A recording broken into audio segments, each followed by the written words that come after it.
Here's a personal story for me. This happened a couple of years back. Because look, it looked like this for me. I used to run on pressure. Very normal.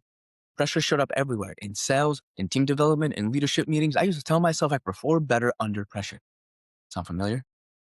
It was this constant feeling that I had to perform for things to go well. And there was a time where this hit me really hard. I had a client who was upset about results. And to be clear, we were at the time doing our part. The systems were working, leads were coming in, our marketing systems were bringing in new potential patients. But on her side, she was frustrated. And I could understand her. I could feel the pressure rising in me as well.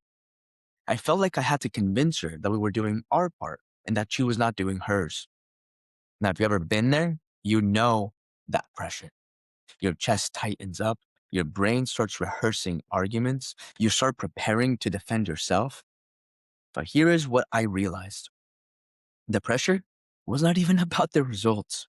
The pressure was coming from wanting to avoid the confrontation that was sure to show up in the conversation to come.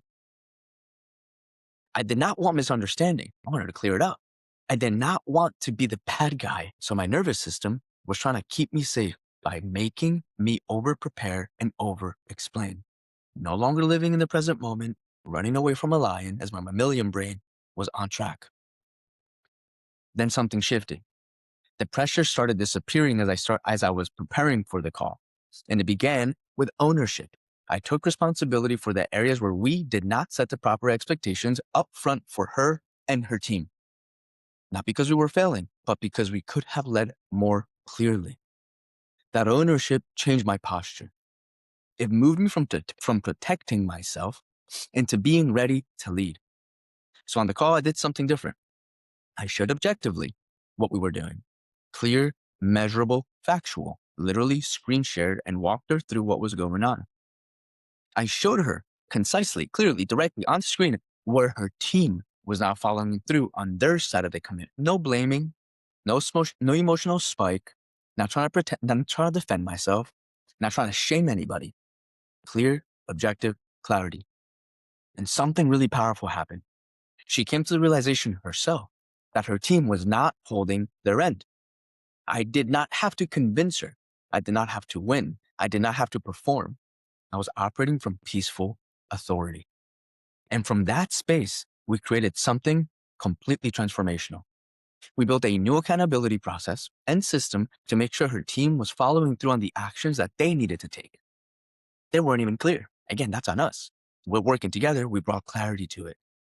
On the following call, her team joined us. It's about 4 of them. So we were all on the same page, going through the same process, understanding what the outcomes were and the actions that were required. They began the process of reaching out to people who were inquiring about their products and services. They started seeing new patients. And the best part is the team experienced a new sense of fulfillment and purpose because now they were finally being a part of the process instead of watching it happen from the sidelines. And that's the difference. Pressure would have made me defensive, reactive, potentially even aggressive. Authority made me steady, clear, and solution-oriented. Peace was not the absence of a hard conversation. Peace was the result of ownership, clarity, and structure. Now, I invite you to apply this. Not tomorrow, today.